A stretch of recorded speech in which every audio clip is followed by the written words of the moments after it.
it's going to get wicked. Final topic of the day. I posed this question to you via text. It's kind of a hard one to explain. I don't know how I'm going to caption this clip and thumbnail it out, but basically, if you had to draft one guy, one Big Ten basketball player as the most valuable guy you could have going forward from today on, who is the guy you pick? Now, the obvious answer to everyone immediately, I think, would be Zach Edey, but you're only getting 1 year of Zach Edey if you draft Zach Edey. So is 1 year of Zach Edey more valuable than 4 years of somebody else, 3 years of somebody else? So the names you're allowed to pick for this, anyone who's going to be on a Big Ten basketball roster this season. You can't pick someone who's committed that's still in high school. Any incoming freshman for this season can qualify for this. I asked you to bring 2 honorable mentions and your official pick. So let's work from the bottom up. Give me your 2 honorable mentions and then give me your official pick of who you would want to be the face of your program if you had to pick one name that's most valuable. Can this exercise be called #Big Ten building block? Oh my God, Carter. Listen, I know we had to take away your clip privileges yesterday. You might be on thumbnail duty starting today. That was incredible. All right. Can I ask you one thing before I get into my list? Mm-hmm. Can you give me a quick rundown of what your criteria was in your thought process? I have 4 names. I told you to come with 3 and I'd come with 3. Okay. I have the answer I believe to be obvious, and then I have my 3 answers. Okay. All right. So my last honorable mention was Jeremy Fears. Jeremy Fears was my honorable mention. I think he's going to be a elite point guard in the Big Ten. He's a freshman. And he's going to be, I think, end up leaving Michigan State as one of the best Michigan State point guards in a school that has had some great ones. So Jeremy Fears is my honorable mention, first one. My next honorable mention is wait, who did I have? Oh yeah, okay, sorry. I had to make sure I didn't mess it up. I had Braden Smith. I had Braden Smith as my second honorable mention. I think that he is a building block type player. He does a little bit of everything. He's a guard. A lot of my guys were guards. As much as I wanted to do, pick a big, I did not pick any bigs in this exercise. And my number one, who I would pick moving forward. You want to take a guess at who it is? Yes, I'm in between 2. I think your answer is Bruce Thornton. My answer is Bruce Thornton. Is Bruce Thornton. Wow. Yeah, I think that Bruce Thornton could see a world where he ends up being one of the best guards in the country. I think he has the game to back it up. As we mentioned before, he has the intangibles as well. I think that Bruce Thornton is just like a program face of a program type of guy, just on and off the court. I always bring up the press conferences that we went to, and I'll continue to do it. I think he's a high character, high energy, and match that with talent as well. I think that's who I'd want to build my program around. I think he can elevate others around him. It'll be a big year this year for Bruce Thornton to see how he is with talent around him, because I don't necessarily know if he was able to elevate guys last year. And I think he'll have a chance to elevate guys around him this year. Not saying that they're less talented than the team last year, but I think that bringing in the talent, it'll be interesting to see how he kind of navigates that. He didn't have a chance to elevate Bryce Sensabaugh? No. Bryce Sensabaugh did all the elevating himself. Didn't make it easy on his teammates, maybe, is what we're saying, hypothetically. Okay. Shut up, so how many of your 3 do you think are on my list? I think that 2 are on your list. Correct. Wow, we know each other too well right now. This is kind of scaring me. I had Braden Smith and Jeremy Fears as my 2 honorable mentions as well. So I think those are the right picks. No Bruce. So I think Braden Smith and Fears are both guaranteed 4-year guys. The reason I did not include Bruce Thornton, and I thought about him, I don't think he's a guaranteed 4-year guy. I think if Bruce Thornton's great this season, he could be in the NBA a year from now. My bet would be he plays 3 years at Ohio State. And I don't think 2 years of Bruce Thornton is more valuable than 3 years of Braden Smith or 4 years of Jeremy Fears. Okay. Honestly, between Fears and Smith, I just want to say this. I would pick Fears. I know I've done a lot of Braden Smith love lately. And it's hard to do this exercise too, because like one of Jeremy Fears' years is essentially not going to be used at Michigan State. Like, no offense, but Jeremy Fears doesn't really matter to Michigan State's success this year, even if he's great.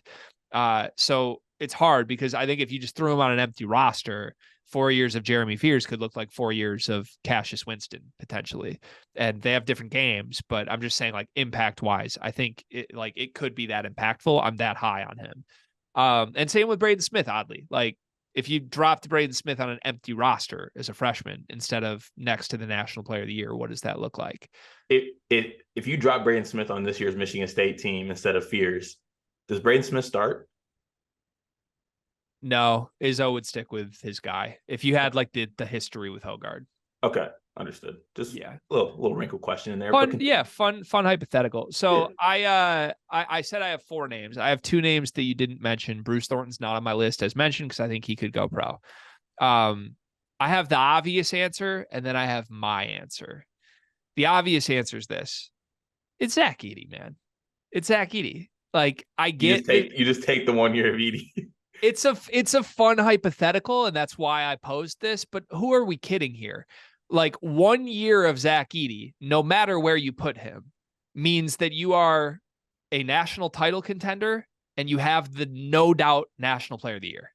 True. What are we doing dancing around with 3 years of these other guys? Like, we are hoping these other guys give us that in the future.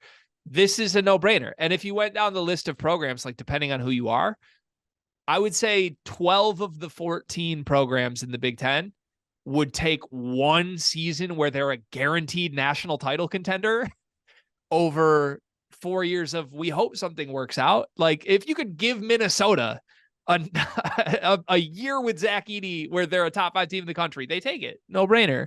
And the truth about Edey too is, like, let's just say hypothetically, Carr, if you removed all the other things I like about Purdue, which I really like, I think they're still a great team. But if you dropped like you and 3 of your Albion teammates next to Zach Edey, aren't y'all still a pretty good team in the Big Ten this year?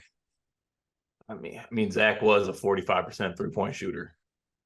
I'm just thinking, like, Edey's that good. Like, if Edey needed to go get 35 and 25 on a team, I think he could do it. And you just place the right pieces around him.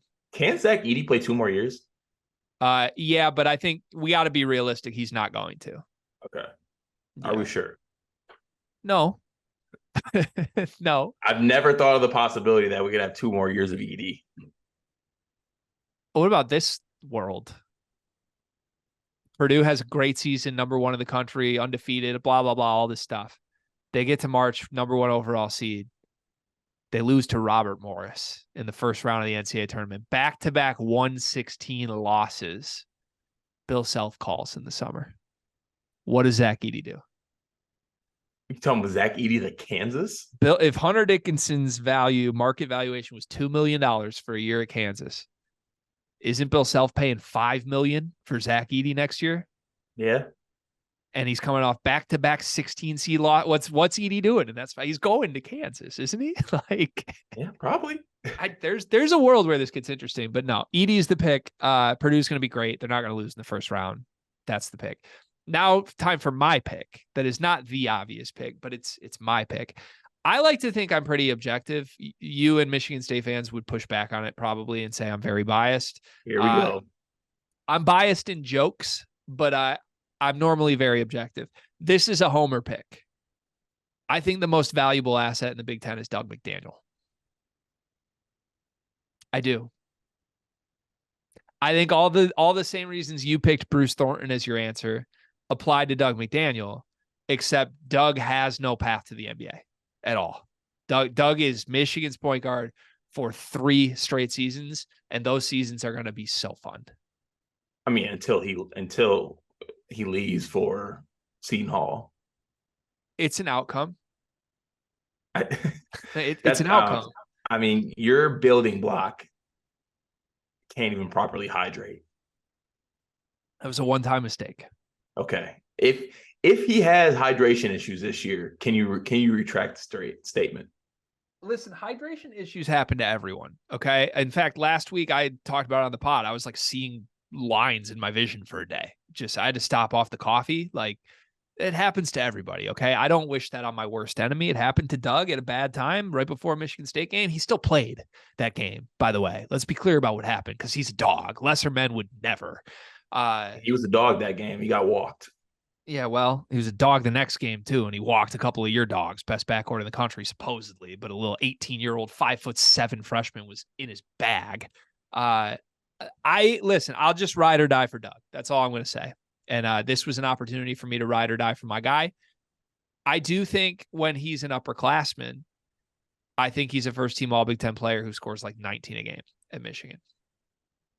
You know why I'm not affected by you picking Doug? Because I have recording saved on my phone.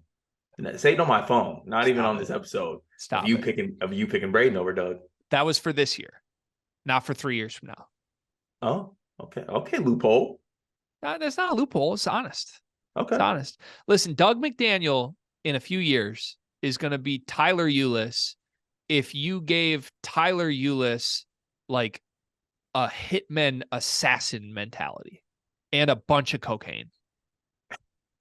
That's who I think Doug McDaniel is. I think he's an absolute killer who's just going to annoy the shit out of everyone. He might, but Tyler Ulis wasn't surrounded by George Washington III, Fat Brooks, and Yo-Yo. Which only means Doug will be used even more, which should be music to any Michigan fans' ears. I'm telling you, man, this year, like, everyone's talking about Kamwa, and I don't know, really just Kamwa. They don't have anybody else, but like, I think there's a world Doug's like a 15 a game guy this year. I don't think that's crazy. All right, last thing before we move on to the one big thing, and just answer it quickly for me. We went through that exercise. Point guards was the main thing. Guards was the main thing. If it was a wing, who are you picking? Well, there's that whole sophomore class of wings like Peyton Sanford, Connor Esigian.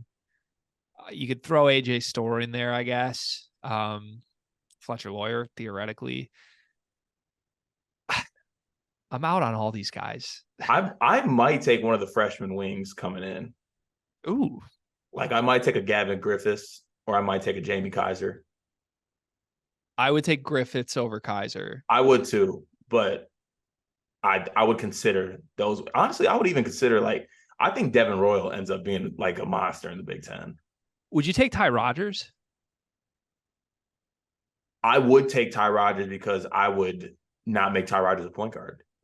After all the Ty Rodgers drama with us and us being in on him so hard last year and then out on him so hard this season, he does feel like a reasonable name for this exercise, right? Yeah, like, I think I would take Ty. I would take Ty Rodgers. Can we do a consensus like top 10 assets in the Big Ten list then? Yes. I think like Bill Simmons used to do like the trade machine stuff where it's not ranking the best players. It's just ranking like who's the best at. And he had some stupid, like Anthony Davis was like ahead of LeBron his rookie year or something like that, I think. But if we did that, who's our top 10? Like quick on the fly. Fears. I still put Thornton as an asset.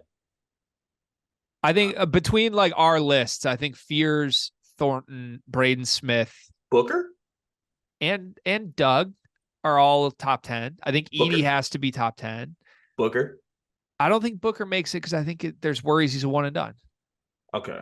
I would put Carr before Booker probably. Really? But I think like Sanford and Griffiths probably find their way on there. Ty Rodgers. I think Ty Rodgers makes his way onto there for sure. Who are we missing? Ohio State. See, I think Middleton will be 1 or 2 and done. I might let Devin Royal sneak into that list. I think that one's a stretch. Any of the sophomore bigs like Akpara, Reed, Kaufman, Wren, Renault. We might have to save this for another segment where I actually like go through this. I think we should put an actual list out. The 25 best, like, what'd you call it? Building blocks. No, you got to do this. Big 10 building blocks. Okay. I like that exercise. It's a really fun exercise. Okay. Good episode. I never know how to end these. Like, I feel like we just end. It's like, okay. Okay. Like, yeah, all right. Good time. Good all right. What's your thing? Yeah. The hard part too is like, You and I talk so much, man. We do. Like this episode ends and then it's not like a see you tomorrow. It's like I'm gonna text you in 20 minutes. And then it's sometimes it's hard to separate like work versus just like friendship with you. It's true. Do we need to like, you took like a caffeine break? Mm-hmm. Do we need like a break? No, because I like my interactions with you. It's genuinely like probably one of the best things I look forward to in my day. But maybe like not a work break, just a interaction break. Like in a week or two, I'll catch up with you and be like, what did I miss? Like, Mm. how's But life? I think I'd rather take a work break than an interaction break with you. Like I'd rather be like on vacation, like ordering a tequila shot, sending you a video. Yeah, true. That's a good point. I also Well, want to give us and our friend group credit. We've been really good on mid football FaceTime shots this year. That's a critical part of my enjoyment of football season. I agree 100%. Yeah, halftime shots have been very voluminous this year. People Abundant, one might say. people were asking for your word of the day, by the way. We could add that to every episode. Do you want to add a Carter Elliott word of the day or no? Yeah, do your best to use the word abundant today or abundancy. This could be fun. If we actually roll this out, we could either have you do it at the beginning of the episode and then you have to say it like at least once in the episode, or you have a word of the day that you bring that you use in the episode, and then at the end of the episode, I have to guess what it is. I'm doing that starting tomorrow. Okay, so you will bring a word of the day every episode. At the end of the episode, I guess what it is. You tell me if I'm right or not, and then you unveil your word of the day. I can't wait to mess you up. I'm gonna make it orange. This is gonna be so fun. Okay, one big thing presented by Big B. Big B, I have not gotten a Big B coffee in like 3 weeks. By the way, I'm drinking a Big B competitor today. And do you want to guess the percent my coffee has been drank thus far? So I know it's Dunkin', and I think it's right below the lettering. Pretty close. I mean, that's just we might talk too much. Yeah, we're really dialed in on each other's wants and needs right now. It's a little scary. Don't pause that. Come on. I didn't. It was worse. I'd rather get the pause than the facial expression you just made. Expression. What's your one big thing, man?